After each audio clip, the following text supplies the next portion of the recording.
എന്താണ് വട്ടിയൂർക്കാവിനെ ഇത്രമേൽ ഹോട്ട് സീറ്റാക്കി മാറ്റുന്നത്? എന്താണ് വട്ടിയൂർക്കാവിന്റെ ഒരു പൊതുചിത്രം എന്ന് നമുക്ക് ആദ്യം നോക്കാം. ഹിന്ദു വോട്ടേഴ്സ് ഏറ്റവും കൂടുതലുള്ള മണ്ഡലമാണ്. നായർ സമുദായം എണ്ണത്തിൽ അവിടെ മുന്നിലുമാണ്. ഈഴവ ദളിത് വിഭാഗങ്ങൾക്ക് സ്വാധീനമുള്ള മണ്ഡലം കൂടിയാണ് വട്ടിയൂർക്കാവ് എന്ന് നമുക്ക് വ്യക്തമാണ്. ക്രിസ്ത്യൻ മുസ്ലിം വിഭാഗങ്ങൾ 25% വരും വട്ടിയൂർക്കാവിൽ. കോർപ്പറേഷനിലെ 24 വാർഡുകൾ വട്ടിയൂർക്കാവ് മണ്ഡലത്തിൽ ഉൾപ്പെടുന്നു എന്നുകൂടി അറിയുക. നഗരാടിസ്ഥാന സൗകര്യങ്ങൾ രാഷ്ട്രീയ വിധിയെഴുന്നതിൽ മുന്നിലാണ്. ഈ കാരണങ്ങളെല്ലാം തന്നെ ആ വട്ടിയൂർക്കാവ് മണ്ഡലത്തിനെ ഏറ്റവും പ്രധാനപ്പെട്ട മണ്ഡലങ്ങളിൽ ഒന്നാക്കി മാറ്റുന്നുമുണ്ട്. ഇനി വികസനമാണ് അവിടുത്തെ പ്രധാന ചർച്ചാ വിഷയം എന്നത് സുപ്രധാനമായ മറ്റൊരു കാര്യം കൂടിയാണ്. മധ്യവർഗത്തിന്റെ ശക്തമായ സ്വാധീനം ആ മണ്ഡലത്തിൽ അനുഭവപ്പെടുന്നുണ്ട്. ഡ്രെയിനേജ് സംവിധാനങ്ങളുടെ പരാജയം, കുടിവെള്ളക്ഷാമം, മാലിന്യ സംസ്കരണം തുടങ്ങിയവയൊക്കെ തന്നെ അവിടെ ചർച്ചയായി വരുന്നുമുണ്ട്. അപ്പോൾ ജനങ്ങൾ എന്ത് നോക്കിയായിരിക്കും വോട്ട് രേഖപ്പെടുത്തുക എന്നത് ഇതിനെയൊക്കെ ആശ്രയിച്ചായിരിക്കും ഉണ്ടാവുക. ഇനി എന്താണ് അവിടുത്തെ വോട്ടേഴ്സിന്റെ ആകെയുള്ള എണ്ണം? അത്തരം വിവരങ്ങളിലേക്ക് കൂടി നമുക്ക് വളരെ പെട്ടെന്ന് പോവാം.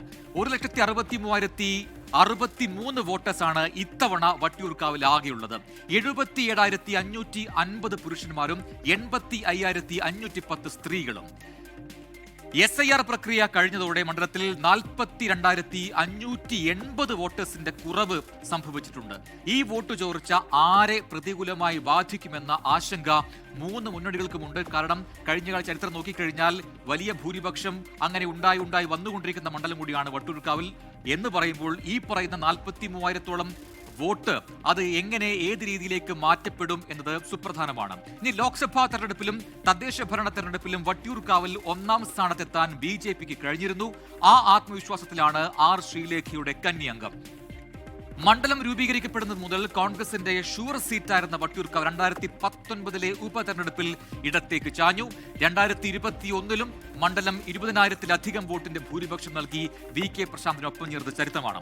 2011 മണ്ഡലം രൂപീകരിക്കപ്പെട്ടതിനു ശേഷം നടന്ന 2 തെരഞ്ഞെടുപ്പുകളിൽ K മുരളീധരനൊപ്പമായിരുന്നു വോട്ടേഴ്സ്. 2011 K മുരളീധരൻ 16,267 വോട്ടുകൾക്കും 2016 7,622 വോട്ടുകൾക്കും അവിടെ വിജയിച്ചു കയറി. 2016 മണ്ഡലത്തിൽ 2ാം സ്ഥാനത്തെത്തിയത് BJPയുടെ കുമ്മനം രാജശേഖരനായിരുന്നു. 2019 K മുരളീധരൻ വടകര ലോക്സഭാ സീറ്റിൽ മത്സരിക്കാൻ പോയതിനെ തുടർന്ന് നടന്ന ഉപതെരഞ്ഞെടുപ്പ്, അതാണ് ഏറ്റവും നിർണായകം. അവിടെ VK പ്രശാന്ത് അട്ടിമറി ജയം സ്വന്തമാക്കുന്നു. 14,465 വോട്ടിന് UDFന്റെ കോട്ട എന്ന് പ്രശാന്ത് പിടിച്ചെടുക്കുകയായിരുന്നു.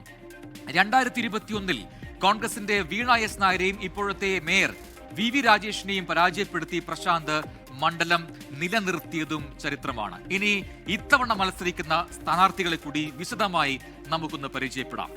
VK പ്രശാന്താണ്. നേരത്തെ പറഞ്ഞതുപോലെ തുടർച്ചയായ അംഗത്തിനിറങ്ങിയാണ് VK പ്രശാന്ത് LDF-നായി. 44 വയസ്സാണ് VK പ്രശാന്തിന്റെ പ്രായം.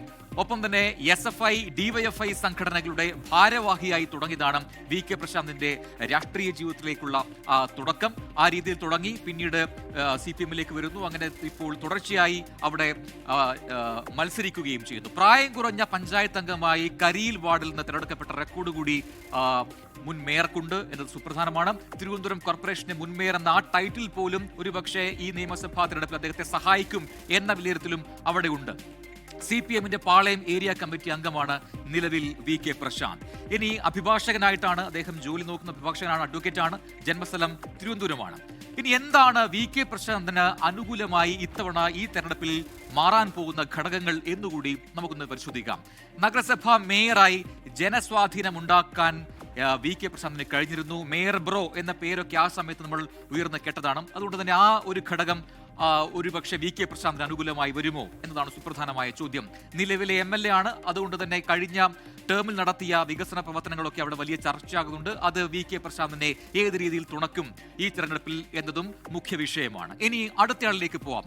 K മുരളീധരൻ ഒരുപക്ഷെ കോൺഗ്രസിന്റെ ഏറ്റവും സുപ്രധാനമായ നേതാക്കൾ ഒരാളാണ് K മുരളീധരൻ. കഴിഞ്ഞ കുറേ കാലങ്ങളായി കോൺഗ്രസിന്റെ ആ രീതിയിൽ ഒരു സ്റ്റാർ കാൻഡിഡേറ്റ് എന്ന രീതിയിൽ അറിയപ്പെടുന്ന ഒരു മുഖം കൂടിയാണ് കെ മുരളീധരൻ. 68 വയസ്സ് പ്രായമുണ്ട്. ജന്മസ്ഥലം തൃശ്ശൂരാണെങ്കിലും ഈ തിരുവനന്തപുരത്തും ഒപ്പം തന്നെ വട്ടിയൂർക്കാവിലും ഒക്കെ സുപരിചിതനാണ് കെ മുരളീധരൻ എന്ന കോൺഗ്രസ് നേതാവ്. തിരുവനന്തപുരം ജില്ലാ പ്രവർത്തന മേഖലയായി മാറ്റിയ നേതാവ് കൂടിയാണ്.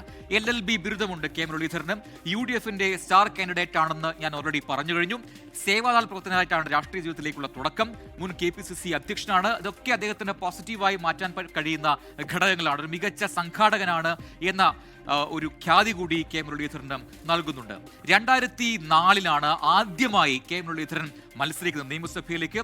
ഇത് പക്ഷേ നിയമസഭയിലേക്കുള്ള കെ മുരളീധരന്റെ 6ാം അംഗമാണെന്ന് പറയുമ്പോൾ അത്രമാത്രം പരിചയസമ്പന്നത ഈ തെരഞ്ഞെടുപ്പുകളിൽ ഉണ്ട്. അതുകൊണ്ട് തന്നെ എങ്ങനെ സ്ഥാനാർത്ഥിയായി മുന്നോട്ട് പോകണം, എങ്ങനെ വോട്ടേഴ്സിനെ കാണണം, ഇതൊക്കെ കൃത്യമായി അറിയുന്ന ആൾ കൂടിയാണ് കെ മുരളീധരൻ.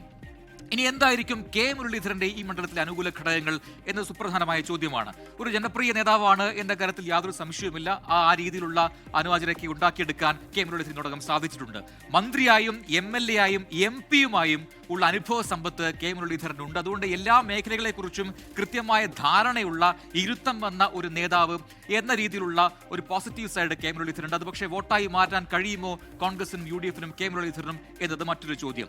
വട്ടിയൂർക്കാവ് MLA എന്ന രീതിയിലുള്ള മുൻപരിചയം, നേരത്തെ പറഞ്ഞതുപോലെ ഈ മണ്ഡലം രൂപീകരിച്ച ശേഷമുള്ള 2 തെരഞ്ഞെടുപ്പുകളിലും കെ മുരളീധരനായിരുന്നു അവിടെ വിജയം. അങ്ങനെ ഇപ്പോൾ ആ രീതിയിലുള്ള ഒരു സ്വാധീനം ആ മണ്ഡലത്തിൽ കെ മുരളീധരന് ഉണ്ട് എന്നത് നിസ്സംശയം പറയാം. ഇനി മൂന്നാമത്തെ കാൻഡിഡേറ്റ് R ശ്രീലേഖ. 65 വയസ്സ് പ്രായമുണ്ട് R ശ്രീലേഖ എന്ന NDA അല്ലെങ്കിൽ BJP കാൻഡിഡേറ്റിന്. സംസ്ഥാനത്തെ ആദ്യ വനിതാ IPS ഓഫീസർ എന്നൊരു ഖ്യാതി അത് ഉള്ളയാളാണ് R ശ്രീലേഖ. അതുകൊണ്ട് തന്നെ അത്തരം വനിതാ വോട്ടുകളൊക്കെ സ്വാധീനിക്കാൻ കഴിയുമോ എന്നതൊരു മറ്റൊരു പ്രധാനപ്പെട്ട വസ്തുതയാണ്. DGP പദവിയിലെത്തിയ ആദ്യ വനിത എന്ന ഖ്യാതി കൂടി R ശ്രീലേഖയ്ക്കുണ്ട് എന്നത് മറ്റൊരു വസ്തുത. മുൻ ഗതാഗത കമ്മീഷണറാണ്, മുൻ കേരള ജയിൽ DGP ആണ്. അങ്ങനെ ഔദ്യോഗിക രംഗത്ത് കൃത്യമായ സ്ഥാനങ്ങൾ വഹിച്ച ഒരാളാണ് ഇപ്പോൾ NDAയുടെ കാൻഡിഡേറ്റായി തവണ മത്സരിക്കുന്നത് എന്നതാണ് മറ്റൊരു വസ്തുത. ഇനി എന്താണ് അനുകൂല ഘടകങ്ങളായി R ശ്രീലേഖയ്ക്കൊപ്പമുള്ളത് എന്നുകൂടി നോക്കാം.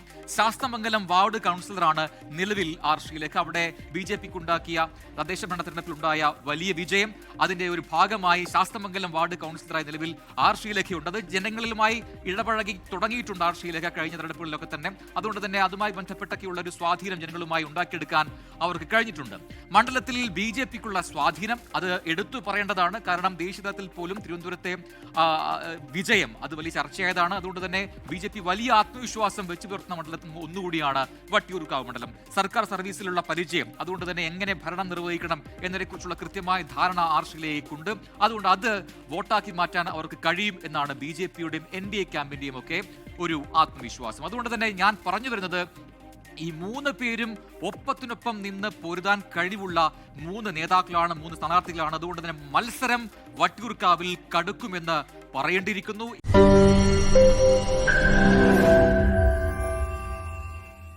ലോകത്തെവിടെയായാലും ഏത് സമയത്തും 24 വാർത്തകളും ഓഗ്മെന്റഡ് റിയാലിറ്റി പാക്കേജുകളും എക്സ്പ്ലെയിനറുകളും വിശദമായി കാണാൻ ഞങ്ങളുടെ YouTube ചാനൽ നിങ്ങൾക്ക് സബ്സ്ക്രൈബ് ചെയ്യാം.